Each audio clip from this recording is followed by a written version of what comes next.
Our women get hot and our liver gets stained when we saddle up and ride 'em in the pouring rain. Sooner or later, gotta cut you down. He's gone country.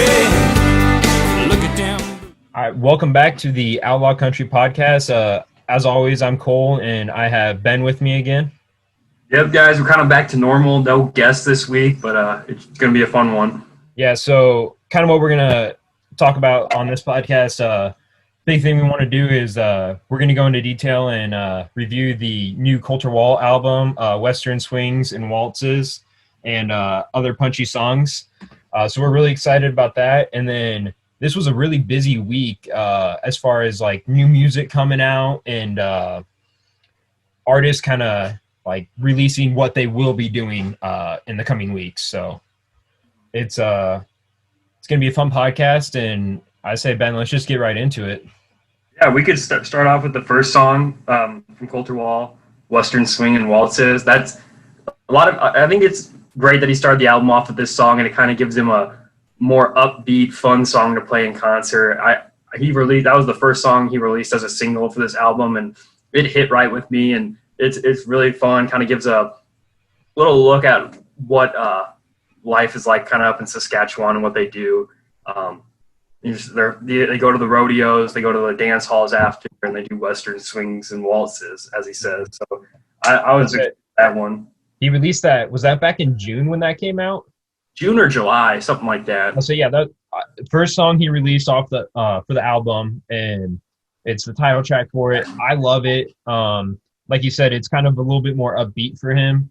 Yeah, and it's definitely one that, at least for me, it gets me going a little bit. Well, I think we missed something here. I think we should definitely talk about the cover of this record. You look at it and you just know it's going to be a cowboy song. It's got right there. It's got the cattle grazing in the field, and then he's got all those cattle brands as like a border around it.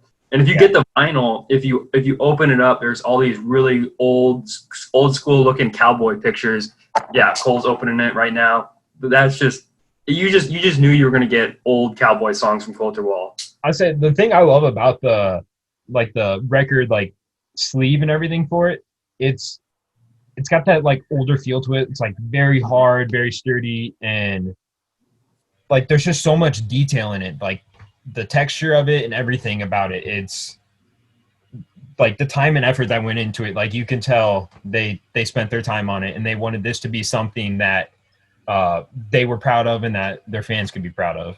Yeah, I love Colter Wall's music, so I'm not trying to slam him or his old albums or anything, but I think this album by far is his best album to date. And I couldn't get enough of it when it came out last night. I was just listening to it constantly, and I think it's one of the best albums of 2020 right now. And there's been a lot of good music to come out, and this one is just amazing.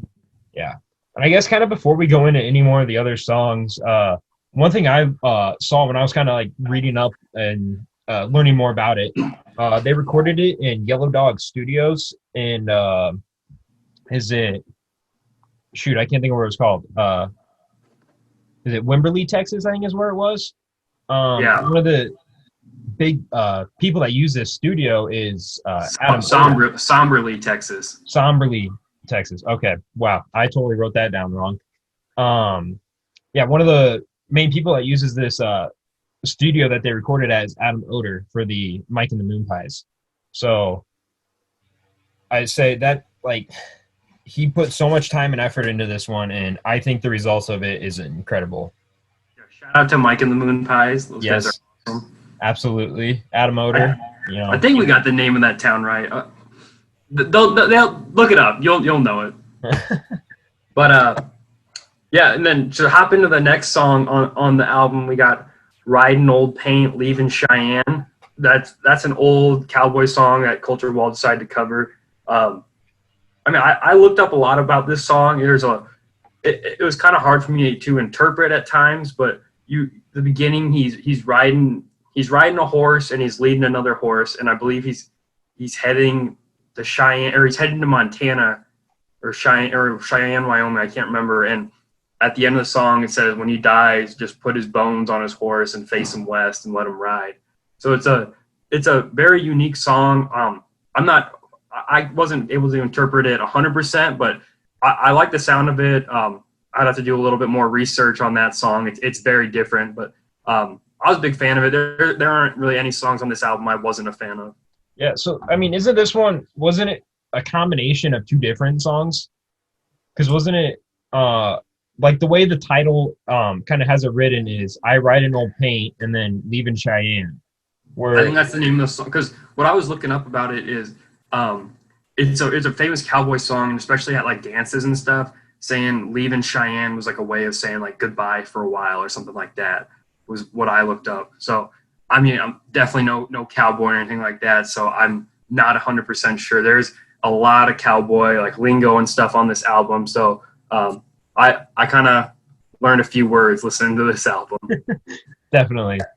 I think next. What did you think about that song? What did you think about it? I like it. Like you said, like the imagery that it uses, like it paints like the perfect picture for you. And I got the lyrics right here. And it says, "I'm going to Montana for to throw the houlihan, where they feed in the coleys and they water in the draw. Their tails are all matted, their backs are all raw." Like, I mean, there's so much like imagery that you can just imagine and picture just from the lyrics alone. So yeah, he mentions the word houlihan a lot through this album, and what I gathered from it, it was like a type of way a cowboy like throws a rope onto a horse or cattle, like over their head and neck to like rope them in. So I didn't know that, so always building my vocabulary.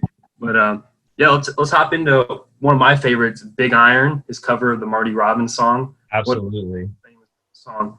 He's known to play this song a lot in concert. He covers it. It's usually after Kate McCannon, and he goes into this long kind of eerie guitar solo after Kate McCannon, and he didn't leave that out in this song. It's kind of how you go into Big Iron. It says different dark sounding guitar solo, and then you break into the iconic like start of Big Iron, and it's a party when he plays it. I know when I got buddies over, we always blast that song. So I was so happy hearing Colter Walls' version on this record. Yeah, I would say, what do you think of his kind of version of it?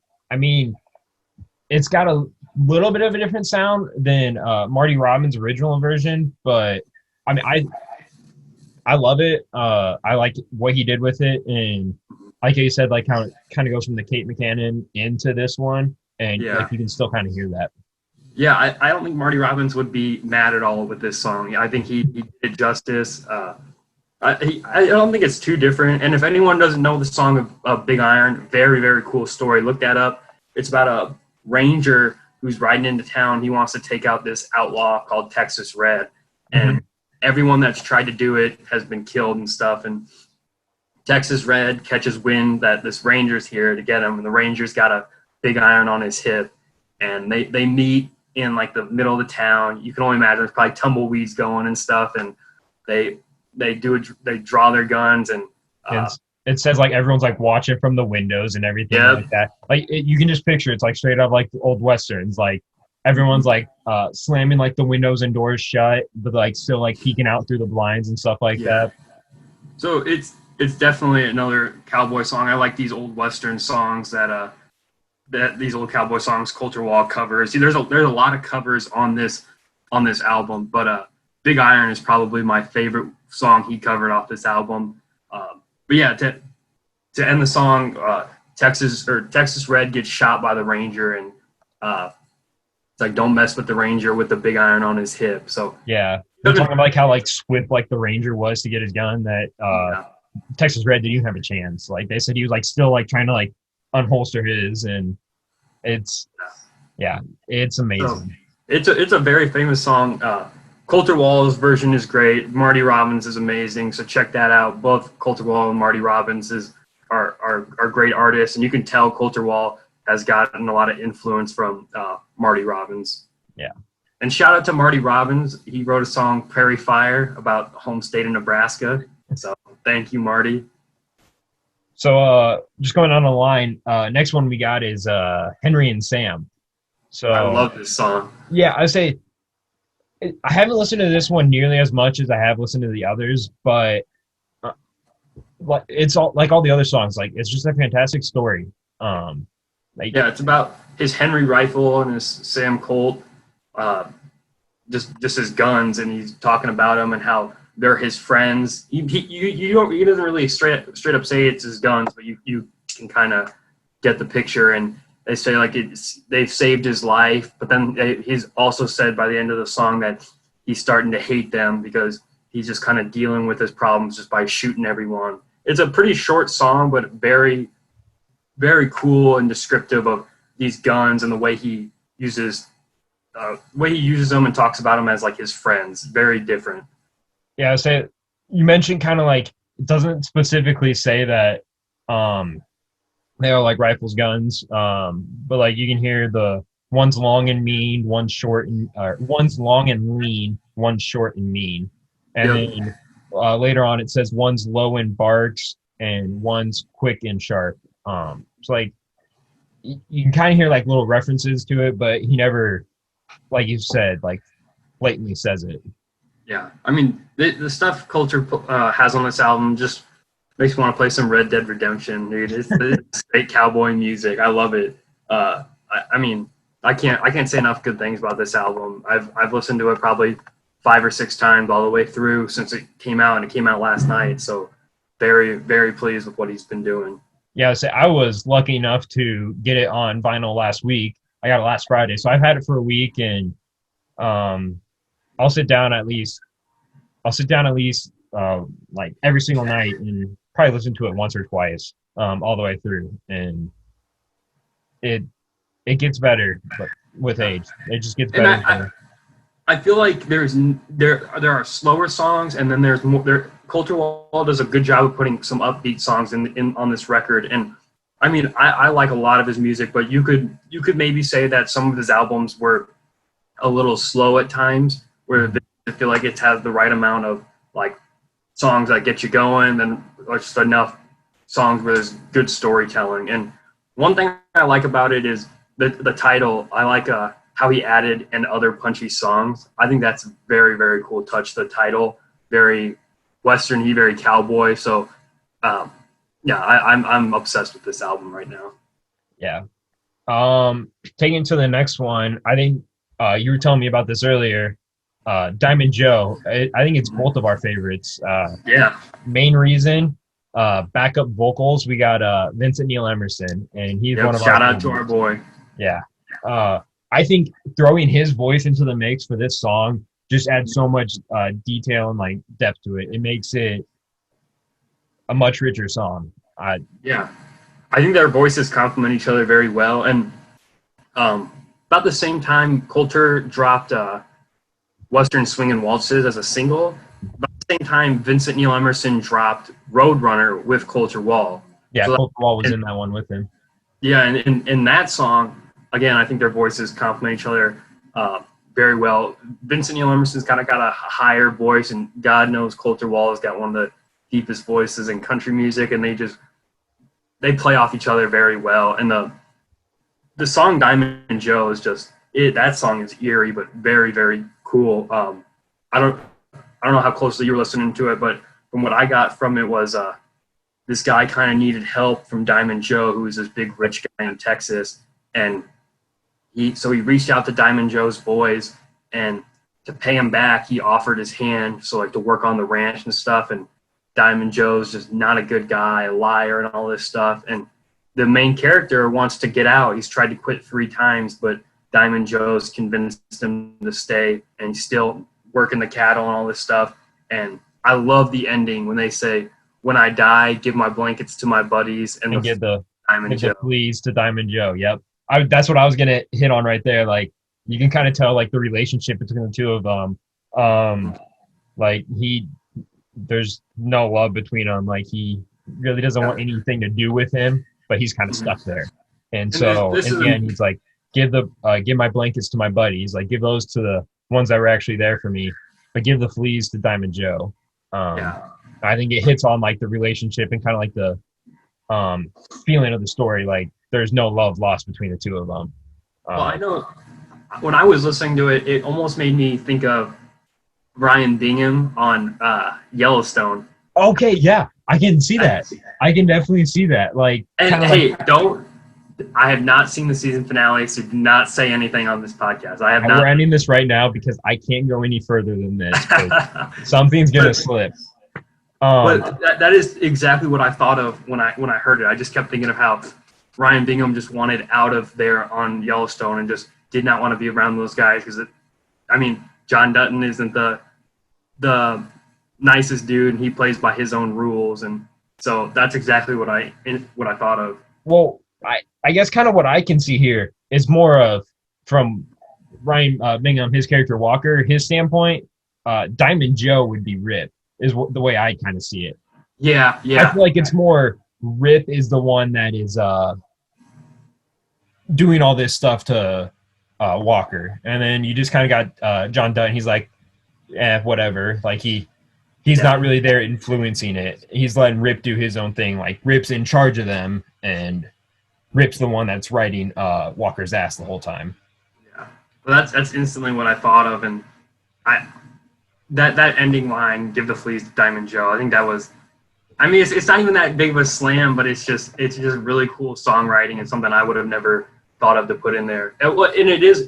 This is another cowboy song that Colter's covering here. So this isn't an original song by Colter Wall, but Colter Wall does give it justice. And the way that song starts off with the fiddle, I think that's the fiddle at the beginning, is just really sets the mood for the song. So that was probably my favorite song off the whole record, and I know it is for you. Yeah. Do you know who? It's a cover song. Yeah, it is. I looked it up last night. I can't remember who wrote. I can look it up real quick. But I'll say here. I got it right here. I guess on Spotify it just says written by Public Domain. So I think that's one of the ones. Like I was trying to look through because I know Big Iron, High and Mighty, and a couple of these other ones on here are cover songs. It's a song by Cisco Houston. Okay. Yeah. So it looks like came out in 1952. Wow. Dang. Colter's throwing it way back for us, man. Well, I mean, yeah, that one's from 1952, but I'm pretty sure when I was looking up I Ride an Old Paint and Leaving Cheyenne, one of the, that was from 1930s or something like that.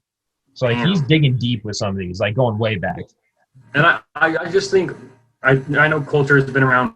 He's ranched a lot and been around the prairies of Saskatchewan and stuff. And I think this is just something, those songs have been woven into his life over the years. And this isn't like he's just trying to prove his cowboy cred. He's actually this is what I listen to. These are my influences. And you can really get that feeling from him that this is who he is.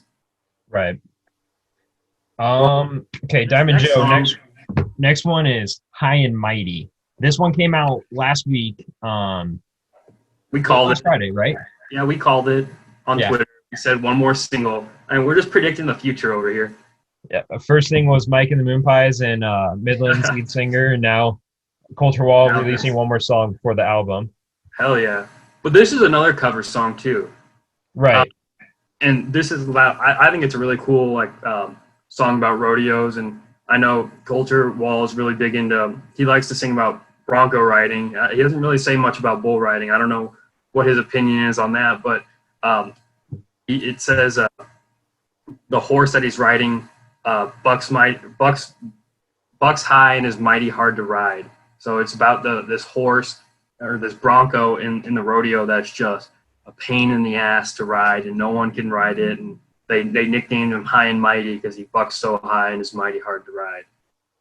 Yeah, so kind of a little background with this one. So, like you said, it was covered. It was covered by it was originally written by Lewis Martin Peterson, the third, I think. It was Lewis Martin Peterson. And it said he grew up in a town around Saskatchewan where Colter Wall grew up.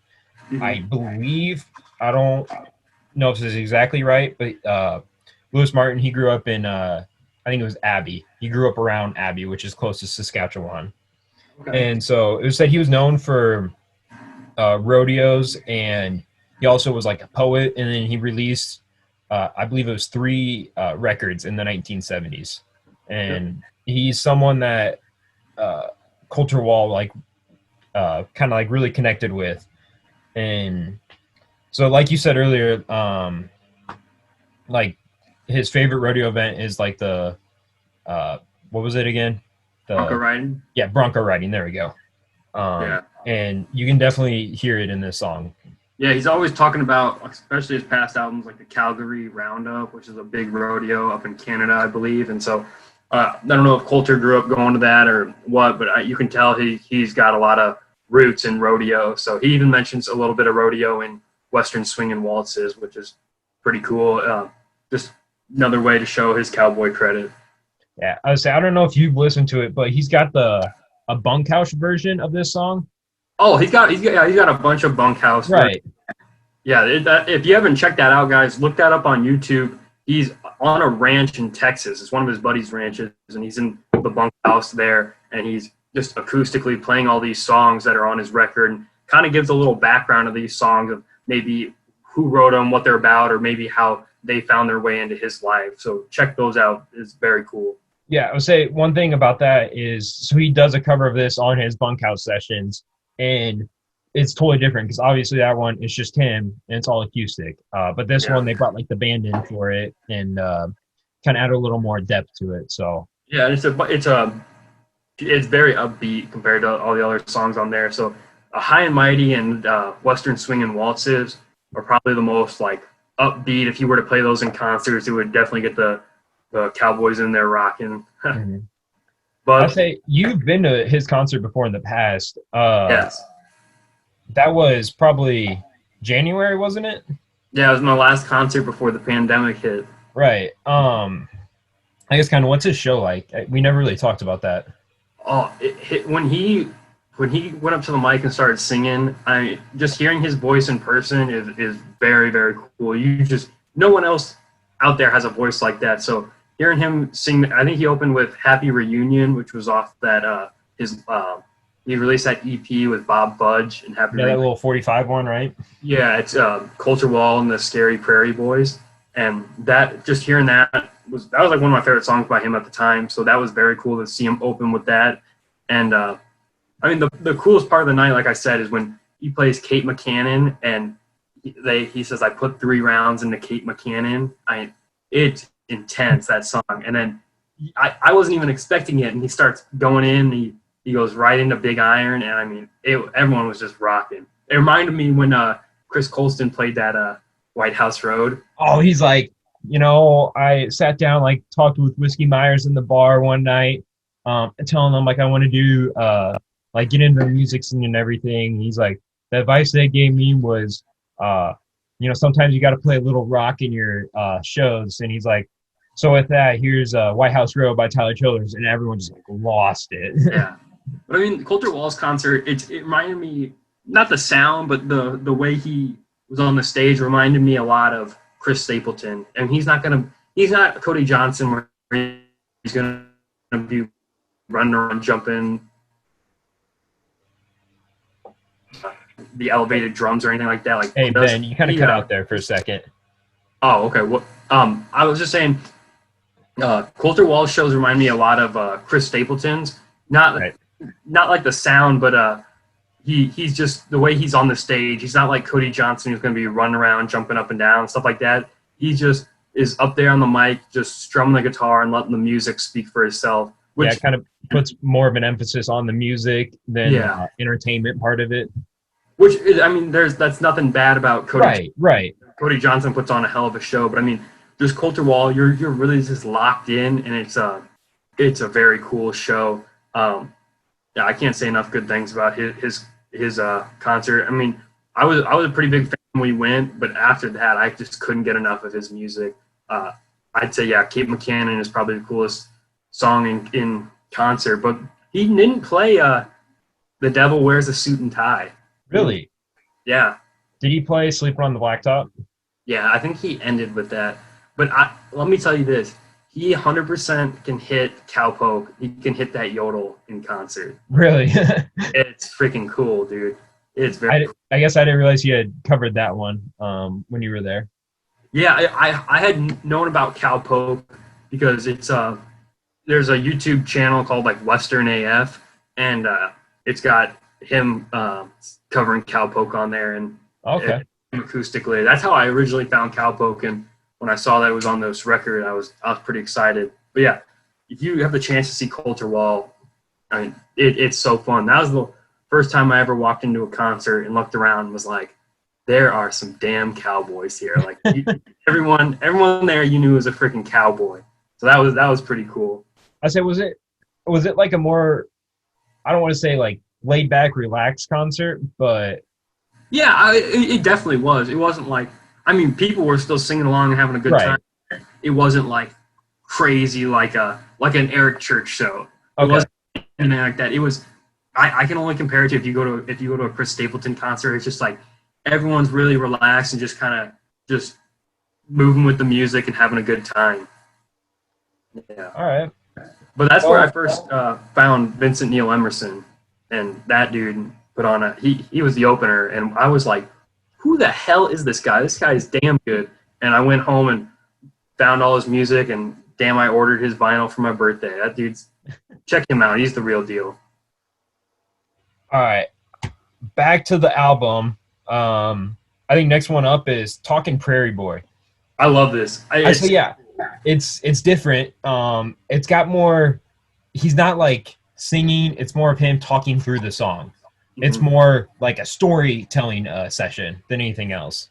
Yeah, I mean, normally I wouldn't like a song like this, but I sitting down and listening to the story, it's like comical, and it's just cool, and the way Colter tells it is very unique. I like when he's talking about that boy from Nashville came over. He's like, yeah, he brought us some weird beer, and he goes, Yeah. IPA. Yeah, I started chuckling the first time I heard that. I was like, it's an IPA. Yeah. You know, he's probably Colter Walls. I bet he just slams like Bud Heavies or something like that. He's not around anything like craft brewery, anything like that. But I say one thing. Cool. It's about him. Most of the song takes place where he's in a bar shooting the shit with his buddies, and then this guy comes over and he's asking him for work on the ranch. He's like, "But if we're mending fences, I don't want to do that. And if we're baling hay, I'm not good for that." And Colter's like, "Well, what are you good for?" And he's like, "I'm surprised this dude didn't bring a resume," and just kind of dogged him for being like an uptight city boy. I say some of the lines like I picked up on that I thought were kind of like unique and really like caught my attention. He's talking about how like the smallest buildings where he's from, it's the grain elevators. I mean, the largest buildings. Largest buildings from where he's from are the grain elevators. Yeah, I like that line. That was cool. And then like he's talking about like how the city is like exhausting, how it wears him out, and then it's just so hard to admire the concrete and tall buildings. Like he prefers the grain elevators and just the fields to anything else. Yeah, and he said to that one kid, he's like couldn't tell the difference between a shoelace and a lariat, which is like what the Cowboys use. And then I love at the end when he's had it with the kid from Nashville, and he's like, "I'm long gone to Saskatchewan." That was a clever line. Yeah, and then like right before that, he's like, "So long, buddy. You can keep your IPAs." Yeah, he's like, next time you're in the store and see what does he call it? He calls it like a buckaroo hat. He's like, leave it on the shelf. So he's definitely that's definitely a unique song, and I normally I wouldn't like that, but he did a very good job. So very, very pleased with that. Yeah, say kind of like you said. I'm not for one that like kind of like the talking through the songs. It's never really been something I enjoy, but this one, it kind of caught me like right away. And then I just like, you get caught up in the story, and it's just, it's different, and I really enjoyed it. You can tell it's very raw, and there's like really not a lot of editing. And then at the end of the song, last thing you hear is Colter Wall laughing, which is kind of cool. Yeah. But I think the next one we want to talk about, we've already touched on a little bit, is Cowpo. Right. I love his take on it. He does a fantastic job. Yeah, that's another cover song. I mean, But they're all these songs are very old, where it's like Coulter's almost making them his own, in a sense. Like our generation has never really heard these songs, and so it almost feels like they're Coulter's songs. But when I first heard this song, he released this one as a single. I was kind of disappointed at first when I first heard it, because it started with the harmonica, when online he would always start off with that kind of yodel you hear throughout the song, and I was like, did they take that out of the song? So I was kind of nervous, and then on the second verse he goes into that yodeling, which I think, especially for Colter Walls with such a deep voice, you know how hard that's got to be for him to come up and hit that high note. Yeah. I'll say so. This one is originally written by, I believe it was Stan Jones. The original cut of it was in 1951. So this is another one where he kind of went way back. So it was originally cut by Elton Britt and the Skytoppers. Yeah, so 1951. So, I mean, this is another one that he went really far back for. And like you kind of said, like, it's not something a lot of people necessarily like know about, and he's kind of making it his own thing now, but still kind of keeping to that more traditional side of it at the same time. Yeah. I'll say, like, one thing in it that I kind of picked up on, he's lonesome but happy, rich but I'm broke, and it's like kind of talking about like how he's got like loneliness, but then like empty pockets, but he's just a cowboy. Yeah. When he's like, I'll stop eating steak and go back to beans. Right. I think it really shines a light on what it was like being a cowboy back then, and all the rough things they go through. And he mentions like he said he was going to go ride a bronc in Prescott, and so it just kind of shows the rodeo life and how he's always on the road. And so yeah, I think that's a great song. Culture did it justice for sure. Yeah, and I just love the ending. I'll never be branded, and I'll never be broke. I'm a carefree, range riding, drifting cowpoke. Like just the ending of it's fantastic. Yeah, and I love the term cowpoke. It's I think it's just so old fashioned Western compared to just saying cowboy. Cowpoke is just very, very Westerny. Yeah. Yeah. So we got two of them left. We got Rocky Mountain Rangers up next. This one, I like it. It's kind of talking about the Scarlet Mounties and kind of going along the story with them. And it's different, but I really like it. It's a good story. Is this his own song? I believe it is, yes. Okay. I believe this is one that he did write. At least that's what I'm pretty sure when I was looking at Spotify, it said it was written by Colter Walls. So, okay. it's talking about a story that kind of takes place in the year of 85. And it said, so it starts off with, unfit was I for the Scarlet Mounties, dandy dude townies, drunkard down in Audis. But I knowed some boys that I once called family, mounted high in the year of 85. And it's kind of goes into the story of the Rocky Mountain Rangers. So it's if all the songs on the record, this is probably the one I've listened to the least amount. Yeah, I'll have to admit that's probably the same with me too. I think it's cool that he's kind of talking about what's going on in Canada with the Mounties and everything like that, but it just doesn't. I think it sounds good and everything, but this one probably didn't connect with me the most. But I think it sounds good. My opinion's not right for everyone. So I mean, check this one out. I don't have too much to say about it. I don't dislike it by any means, but I'm just not exactly. I don't know. I just didn't hit right. There's nothing wrong with it. It's just it didn't like reel me in as much as the others. Like I didn't get caught up in it like I would with Diamond Joe or Western Swings and Waltzes. I mean, that's nothing. That's not saying it's not a great song. It's just it wasn't something that I got caught up in and something that drew me in. I mean, he's got 10 songs on this record, and this is the one that I'm probably just not that crazy about. But I mean, 9 out of 10, pretty damn good if you ask me. Yeah, exactly. I mean, I'm not saying I would skip right by this song. It's a damn good song, but it's just compared to all the other ones on this list, it just, if anyone else probably would have had this song, it probably would have been one of the better ones on their album. It's just this album is stacked beginning to end. Is where he's one of our favorites. All right, Ben, you kind of cut out there again. You're saying how if this was on someone else's album, what about it? Oh, it would probably be one of their better songs, and we don't want you to think we're talking bad about Colter because he's one of our favorite guys out there. But yeah, give it a listen. You can form your own opinion about it. So last one we want to touch on is Hooligans at the Holiday Inn. This is a really good story. I really like this one. Really enjoyed it. He talks about his life on the road. Yep. From what I gather about it, and he's like throwing hula hands at the Holiday Inn. What way I interpreted it was like the way they're roping cattle in with hula hands, like just roping in another hotel he's staying at, and he's on the road. And I love the line he's talking about where he sees the cattle grazing on the highway, and he goes, the best view for that is up on a saddle. But he said he's looking at it through a dirty, cracked windshield. Yep, that I was going to highlight on that too. Yeah.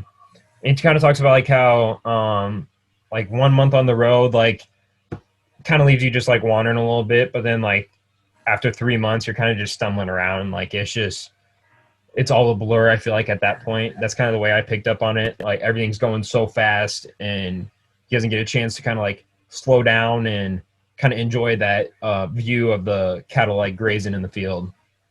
It almost reminds me of Plain to See Plainsman by him. Because he's Plain to See Plainsman. It's not about him being on the road, but it's both these songs are kind of talking about how he's missing where he's from.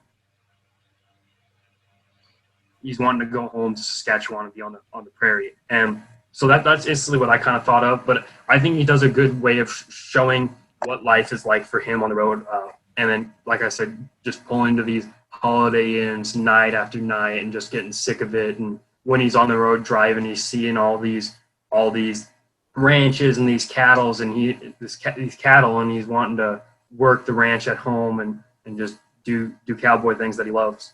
I think the ending kind of really caught me. He says, "And I'll sing you all the songs my working cowboy kin." Then it's back to throwing hula hands at the Holiday Inn. Like it's basically, I feel like he's saying like, I'm gonna keep doing what I'm doing. You know, he's like, I prefer, you know, being in the fields, like grazing, looking at the cattle grazing, but he's going to keep doing what he's doing, keep going from town to town, from Holiday Inn to Holiday Inn. And then he says, haven't put boot heel to belly since can't remember when. And he hasn't been riding the horses on the ranch at all or anything like that for a while. So he's just longing for home, kind of like he literally says that in Plain to See Plainsman, but he's missing home and wants to go back, and just you can tell it's a love story for being back home on the prairies. And overall this album is just amazing. I would say we kind of talked about your rating. You know, you like a 9 out of 10 songs. On a scale of 1 to 10, where would you put this album for yourself? Right now it's the best album of 2020. I don't think you can argue that. If I had to rate it, I'd put it at like a 9.8 out of 10. I can't find much at all wrong with this album. I don't usually pre-order albums, and I don't know what made me want to pre-order this one so much, because you don't know what you're going to get on it. But God, I'm lucky, or I'm happy I did, because this is just an amazing album. Mm-hmm. Okay, so you just said this was, you think, the best album. What was some of your like competition with it? Like, I guess what would be second and third for you as of 2020 so far? As of 2020 so far, I don't know much that compares with it right now. I don't know many albums that are even in the same ballpark. What do you think? What are some of your favorites of 2020? Well, so I'm just trying to think of like other albums that we've had. Mo Pitney's was very good. Yeah, okay, that's what I was gonna say. Like, where would you put Mo Pitney on that range then? Because his album, Mo Pitney, that's a damn good album. But I mean, that one I would probably rate it like an 8 or so. I mean, there are some songs that I could do without on that album, but that's a great album. But yeah, this album is it's great. I mean, it's not going to get the love that it deserves from radio stations. God knows that. So, I mean, I just want to do my part to promote this and get this out there, because I'm so happy with it. Yeah. I was just curious, kind of where you would put Mo Pitney with it, because not to call you out or anything, but you did pre-order that album too before it came out. That is true. Granted, I will give you, I think about half of the songs he had already released as singles, so you had heard half of it as of that point. But I was just kind of curious. You said you don't pre-order albums that often. I want to see where you like compare the two. But Well, okay, I pre-ordered 3 albums ever. So I pre-ordered Cody Johnson's "Ain't Nothing to It." So happy I did that. Great album. Pre-ordered Mo Pitney's. That I didn't know what I was gonna get, but it was like $20 and he signed the thing. So I'm like, okay, hell yeah, I want this. 'Cause I'm already a big Mo Pitney guy. That one I'm very pleased with, and then this Colter Wall vinyl that I ordered, very happy with. So yes, I'm 3 out of 3 on pre-ordering albums. I'm gonna call you out one last time. You've pre-ordered 4 albums actually. Oh God, yeah, we pre-ordered. Damn. Okay, maybe it's a new thing I've been doing lately. Yeah. Well, dude, you talked me into ordering these albums. We ordered. Okay. I did not talk you into ordering Brent Cobb. You brought it to me. Okay. Well, And you brought Mo Pitney to me too, and Colter Wall. You're the one talking me into it. dude, I'm excited for that Brent Cobb album. He just released this single. What is it? Shut Up and Sing. Yep. Mm-hmm. That's a damn good one. Have you listened to much of that? See, I was so getting ready for this, trying to listen to Colter Wall's album one last time. I've listened to it a few times, but it's definitely I really like it. I think there's it's either a lyric video or a music video that came out with it. Yeah. I've been meaning to watch that and kind of seeing what that's like, but yeah, it's a little like I think it's kind of like what everything going on in the country right now. I think it's has to do with things like that. Kind of like he's not just going to shut up and sing. He kind of wants to voice his opinion. So I mean, good for him for standing up for what he believes in. So far 3 singles. I think he's dropped 3 singles. I'm pretty happy with all of them so far. Yeah. So far for his album, it's comes out. I think it's beginning of October. Yeah, I think it's October 2nd. He's got the album's called "Keep 'Em on the Toes," and he's released that already. He's released the title track for it. Then the first one he released was back in May. It was "The World Is Ending," and then this was the most recent one, "Shut Up and Sing." So yeah, he has 3 of them out for it so far, and I'm happy with all 3 of them. I really love "Keep 'Em on the Toes." I think it's a great one. He's like, I think it's if you're trying to make a right or something, make them look left before you hang a right and stuff like that. And he's kind of talking about like how people are crazy. Kind of you just got to do your own thing. And he's another artist for me at least. I love the meaning behind the lyrics and the pictures he kind of paints for us with them. So I'm really excited for that album to come out. And I think the only thing, Ben, I did talk you into getting was the mushroom slip mat for the record. Yeah, so that's going to be cool. Brent Cobb has a translucent yellow vinyl coming out for the Keep 'Em on Their Toes. And you can also pre-order a mushroom slip mat for your record player. So you can see the little mushrooms dancing around. So I'm really excited for that one. When it spins, it's like an illusion. It looks like the mushrooms are dancing. So yeah, exactly. It's because it's got them like both ways, so it looks like they're swinging back and forth. It's a little psychedelic, you can tell there. But yeah, I was lucky enough to see Brent Cobb open for Chris Stapleton, and that dude can sing. And speaking of my boy Chris Stapleton, and Brent Cobb's cousin Dave Cobb put out "Starting Over." Yes. Okay. So yeah, let's dig into that. So earlier this week, I want to say it was Tuesday, Chris Stapleton released a little video with the date 11/13/2020. So, a lot of people are thinking like, oh, is that – most people said that's when his album's coming out. Some's like, no, he's not coming out with the song till then and stuff like that. But yesterday at noon Eastern, so 11 o'clock here, we got the title track, "Starting Over." And we got the names of all the tracks as well. Right. Yeah, we got those as well. But let's start with your thoughts of "Starting Over." I really liked it. It definitely didn't show off Stapleton's vocals like some of his songs do, but I really really like the chorus. And I like the way they really marketed the whole thing with him like wiping all his social media clear. Yes, because he's literally starting over. It's like the perfect way to lead into this album and lead into this title track that he released.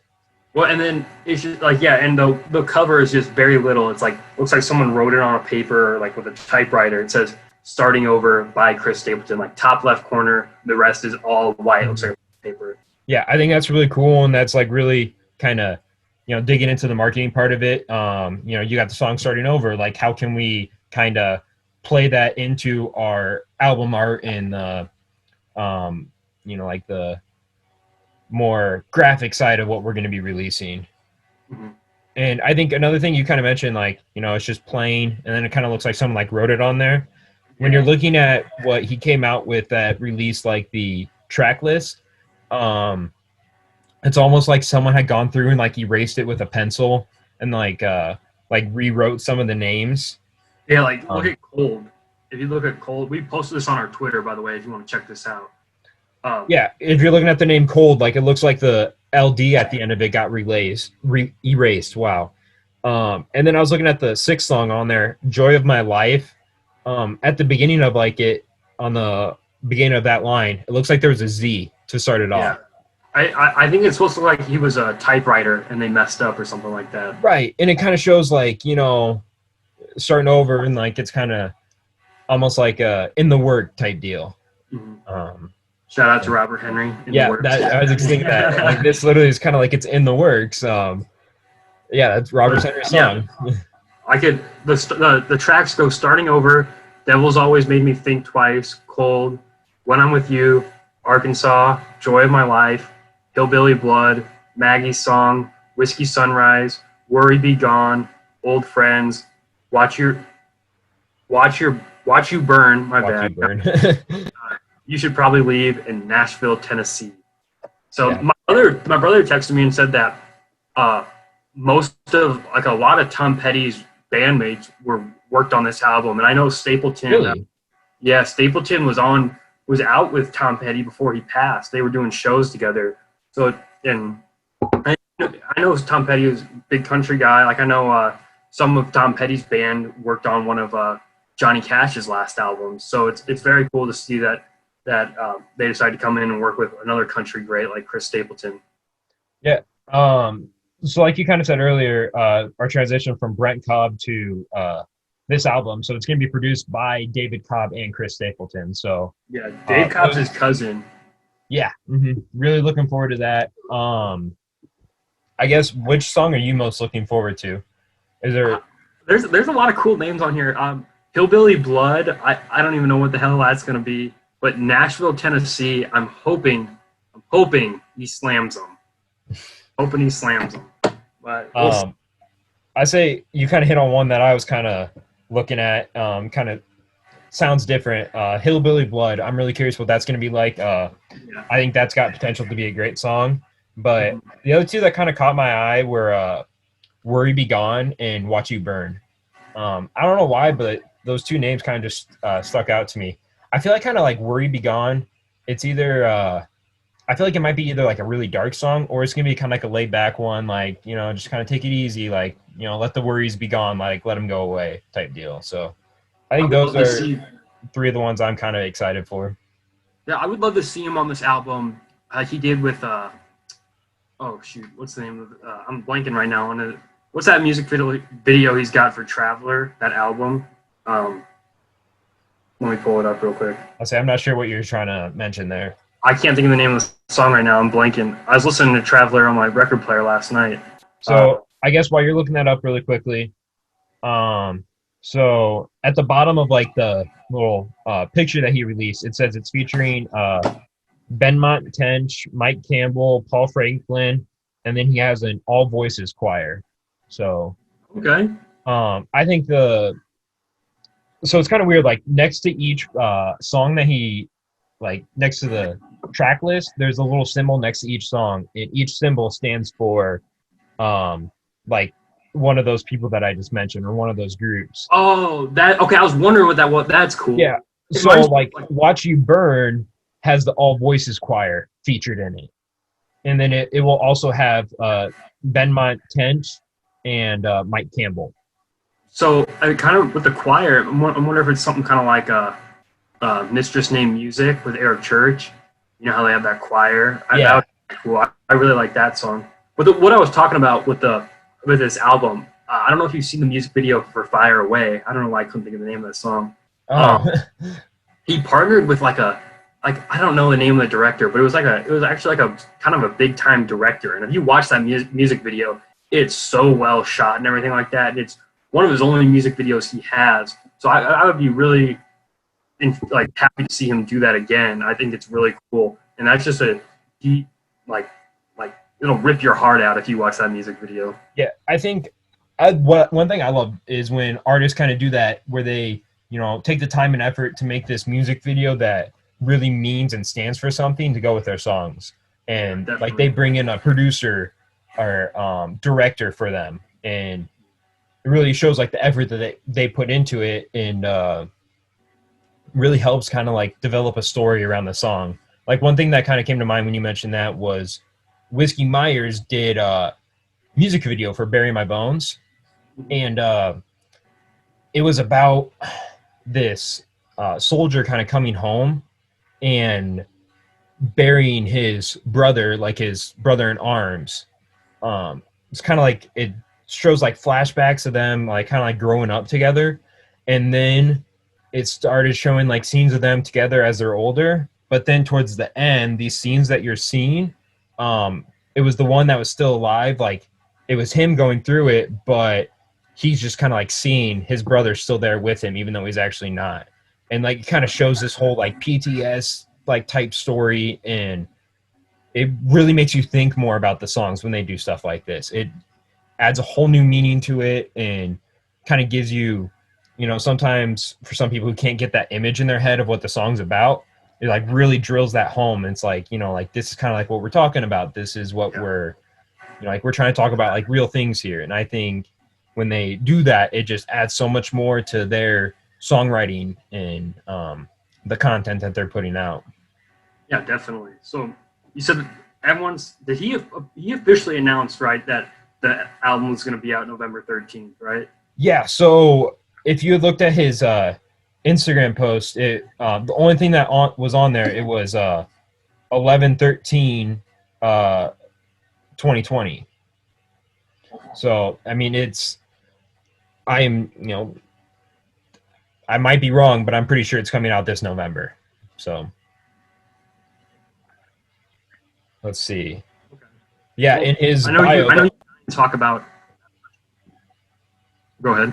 I was to say in his bio, it says all that's in there is 11/13/20. So Okay. I'm betting that's when the album's coming out. I hope and pray that's when it's coming out, because I don't want to wait any longer for this. It's been a while for some new Chris Stapleton. Yeah. Well, I know you've been dying to talk about new Tennessee Jet song, Poncho. Okay. This is so good. I am so happy and pleased that Tennessee Jet came out with this. He did a fantastic job. He covered Poncho and Lefty, and he brought in Cody Jinks, Paul Cauthen, and Elizabeth Cook for it. And they all did a fantastic job with it. I'm so pleased with it. I don't know if it's like Colter Wall and Vincent Neil Emerson, but when Tennessee Jet and Cody Jinks are on a song together and Cody Jinks comes in, I feel like his voice it sounds rougher and it sounds really good. Like with way more blues. Or when he did Lukenbach, Texas with Paul Cauthen, it was just like Cody Jinks comes in, his voice sounds like damn good. No, yeah, I totally agree. So for those of you who don't know, Poncho and Lefty, originally done by Willie Nelson and Merle Haggard, fantastic song. And then to have, Tennessee Jet bring in Cody Jinks and Paul Cauthen and Elizabeth Cook for this, it's just, for me, it's a power mashup right there. Bringing in Cody Jinks and Paul Cauthen, those are two of my favorites. And like you said, like just when you throw them all together, like it just, their voices, they sound so much more different than their actual albums. I think it's because they kind of contrast each other, but at the same time they complement each other. And then I just think the Tennessee Jet, he's a hell of a songwriter, but I also think he takes these older country songs and he puts these nice modern twists on them where it's just like, it just does it justice. Like way more blues. When he covered that, if you heard the Waylon Jennings version, he adds this heavy rock feel to it, and it's really cool. So, I mean, the Tennessee Jet deserves more love in country music. He's so good. Yeah. So Stray Dogs, that's the name of this album that it has Poncho and Lefty on it. Then he's got Johnny that he released, I believe it was last week. Stray Dogs, and I want to say he's putting the Raven and the Dove on there too. Yeah, which is the song that he wrote for Cody Jinks, because Cody Jinks first released that on his album The Wanting. And he also wrote The Wanting for Cody Jinks. Right, yeah. I want to say he did a lot. He's in it too. What? He's in The Wanting. Tennessee Jet is. Yeah, I believe he is. Yep. He's like backup vocals. Yeah, and so he's done a lot working with Cody Jinks, and then so yeah, he's got Stray Dogs. I believe it comes out next Friday, September 4th. So that's something to really look forward to.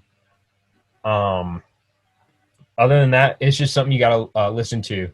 Oh, another one that he came out with, another single that he released for it was Hands on You. And that one's a little bit more, I don't want to say it's more rock, but it's kind of got that metal rock feel to it. He's talking about how he can't take his eyes off of his hands being, or some other guy's hands being on this girl that he likes, is essentially what it's about. And he says, I can't take my eyes off his hands on you. And it's a really good song. So September 4th, be looking for Stray Dogs, Tennessee Jet's newest album. Next thing. Well, I don't know if you wrote this down, but I finally got on Apple Music and I heard Zach Bryan's new song, Oklahoma City. Yeah, I really, really like that song. I don't think you didn't sound like you were like that happy with it. I thought it was really, really good. At first I wasn't sure how I felt about it, but I listened to it a few more times, and I think it's a really good one. There's no doubt about that. It just, I don't know why. Maybe I was a little distracted at first, but it didn't really catch my ear. Yeah, it's like all his music. It's very raw. Hopefully this means he's coming out with a new album soon or something. Or maybe he's just pushing music out right now. I know he's busy working for the military, but check that one out. I've only gotten to listen to it once or twice, so I don't have too much to say about it. But it's a damn good one. It might be one of my favorites by him right now. Yeah. Kind of keeping the ball rolling here. We're talking about albums that are coming out soon. Riley Green is releasing If It Wasn't for Trucks EP, and that's supposed to be coming out September 11th. Here, go. You cut out. Oh, you want to go back? You cut out. So we're on Zoom right now. We're in different cities, so we apologize if it's the audio's rough. Yeah. So kind of what I was saying, Ben, was we're talking about Riley Green's new EP, If It Wasn't for Trucks. Oh, hell yeah. And how that's supposed to be coming out September 11th. What I saw, a lot of people are kind of hoping on his last EP, I believe was it Valley Road or something like that? Yeah. Yep. He did an acoustic version of If It Wasn't for Trucks. And what I've been seeing is people really want to see like the more like studio version, I guess you want to say. Yeah. Throwing in a few more instruments in there and stuff like that. I mean, I love Riley Green, don't get me wrong, but I'm a little sick of him coming out with these albums or EPs, and then half the songs on there have been songs that have been out for months. Yeah. He plays all these unreleased songs at shows. I see him on Twitter and stuff, and it's like, dude, I know you have so many songs. Put those on your album. These songs have been out for so long. We want new Riley Green. We don't want songs that have maybe like Wasn't for Trucks is an acoustic already. We don't want another spot on that EP, because EPs aren't very long, so don't fill it with the spot of a song that's already out. I was gonna say, I think he has 3 versions of I Wish Grandpa's Never Died. He has the original version that he released, then he did a live version of it, and then an acoustic version. Mm-hmm. So I mean, it's a fantastic song. Nothing against it, and I love the different versions. But at the same time, I'd love to see another song put in that place. Yes. I can't think of one of his songs off the top of my head, but just something else to, get another one out there. Maybe you do want to hold on and sit on a couple songs and save them for later, but it's always good to hear new music. Yes. I mean, I'm excited for it. The new stuff he does release is usually very good. I'm just hoping the title track is already If It Wasn't for Trucks, so I'm just a little disappointed it wasn't some all new music, but I'm definitely going to give it a listen. I'm a huge Riley Green guy. This is just maybe I'm nitpicking a little bit, but I just really want new music from him. Yeah. Okay, next thing I want to go into is John Party. So to start off, I think it was 1 or 2 weeks ago, he released the Rancho Fiesta sessions, which is they're all cover songs that he had done and recorded in, I believe it was kind of like a garage out behind his house or something like that. Yeah, something like that. It was you kind of hear like an audience in the background, and what he said it was like the neighborhood people, like his neighbors had come over and were kind of there, and it kind of turned into like a little impromptu show. But last night, this week, he released a Western version of Ain't Always the Cowboy. And I cannot stress it enough. This is, nothing against the first version he released. This is a million times better. It's what the song needed. It's what the song needed. Yes. It's so, the lyrics are so just fits so well with an old slow cowboy song. It's sad. When you hear the song, you just picture a cowboy just sad pouring himself a glass of whiskey and sitting there. It is kind of sad on the radio, but you can tell it's very produced and stuff to be radio friendly. So it's just what he calls it Ain't Always the Cowboy Western version, and it is definitely Westerny. So I think it is exactly what the song needed. I'd love to see. I loved his last album. I'd love to see kind of like a Western version of the whole thing.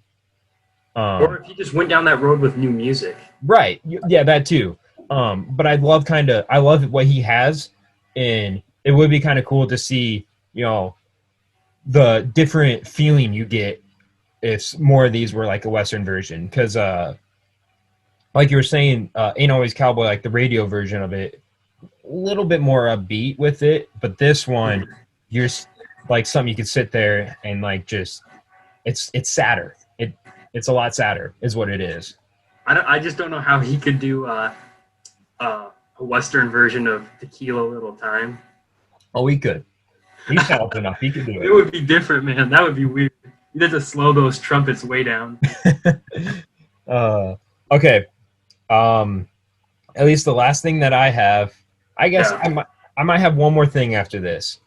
Not Chris Stapleton. Eric Church. We already hit on Chris Stapleton. Eric Church came out with another single last night called Crazy Land. And boy, oh boy, is that good. I think it's going to be a double album, man. Okay.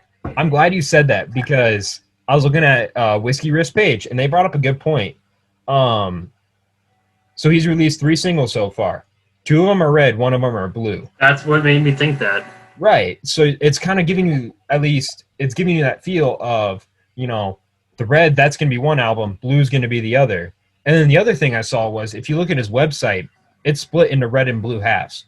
It almost gives you that feel like double album coming soon. And I hope there is one. Everyone's just trying to copy our boy Cody Jinks. I mean, the trendsetter. Dude, that was all so unexpected. But with Eric Church, 28 songs, 28 days, when he, hold himself up in North Carolina, you got to expect a double album at this point. Well, and Eric Church always says, my albums are supposed to be listened to beginning to end. Right, exactly. I couldn't imagine him having a 28-song album. It was just because he wrote 28 songs, 28 days. It's just too long, and I feel like things wouldn't flow together correctly. So I'm glad he's splitting this up. One thing else I noticed, and I've heard people talk about the different words that are bolded on each song.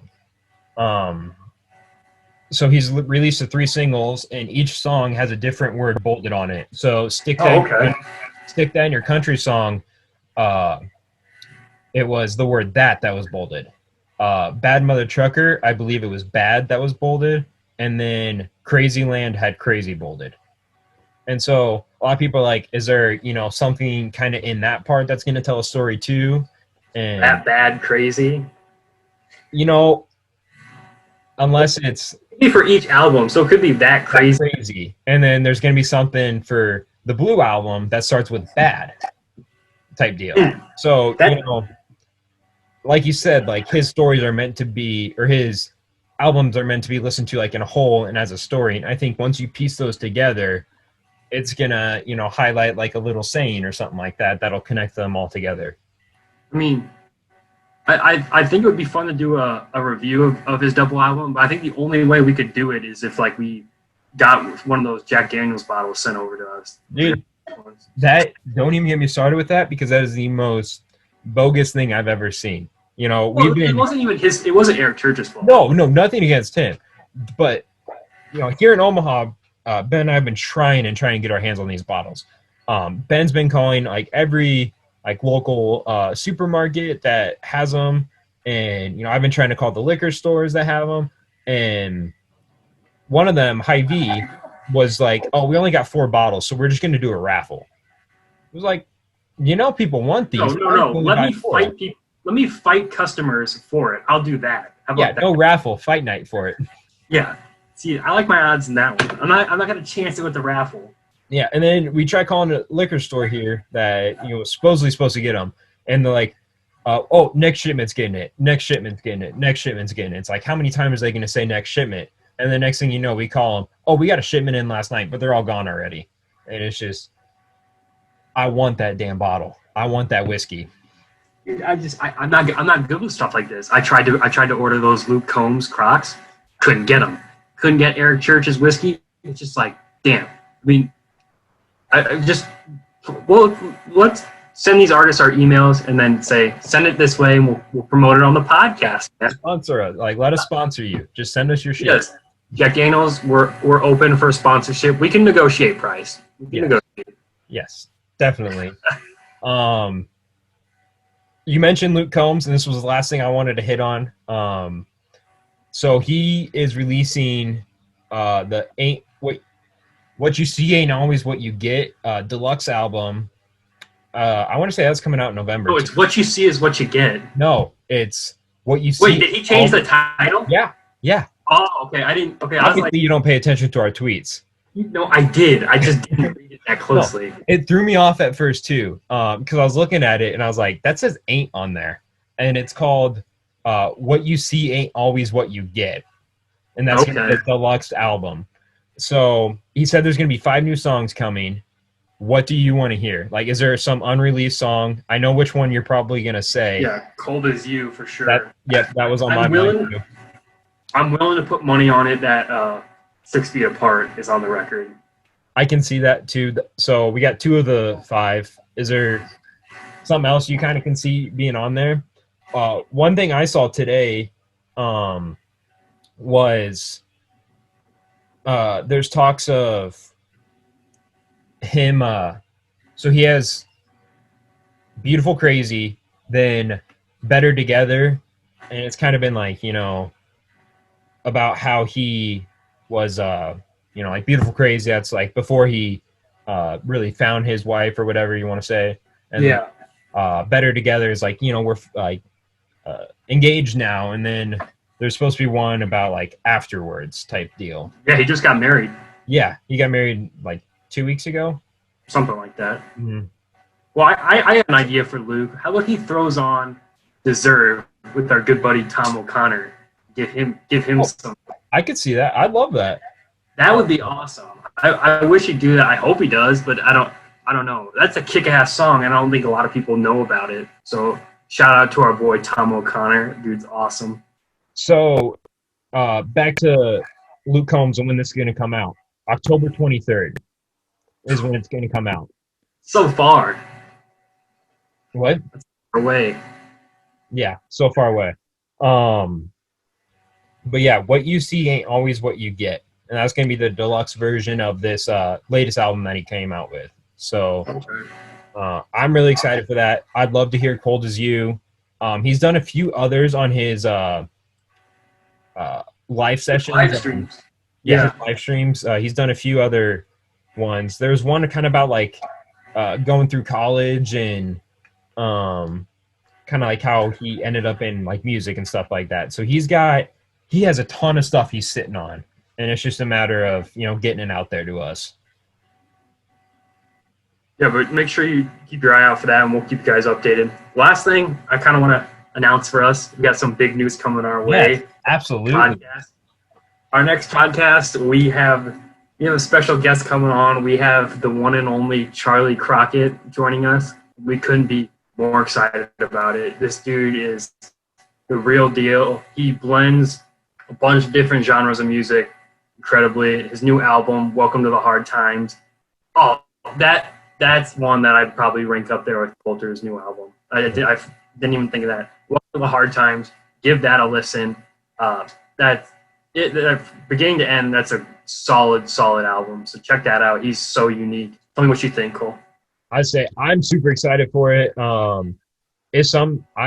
literally just this year got turned on to him with Don't Cry, and yeah, I've really started digging into it. What he did with Welcome to the Hard Times is fantastic. Incredible story of, you know, growing up and what he's been through in life. And there's so much storytelling alone in his life, that the trials he's been through and the experience he's had. He's been all over the world. He's promoted stuff just on the corners of streets. You know, he's worked his ass off to get to where he's at, and it's going to be an incredible story that he's going to tell us next week, and I can't wait for it. Do not miss it. It's going to be fun. So September 4th is when we will be interviewing him, and that following Tuesday is when we hope to have it up by.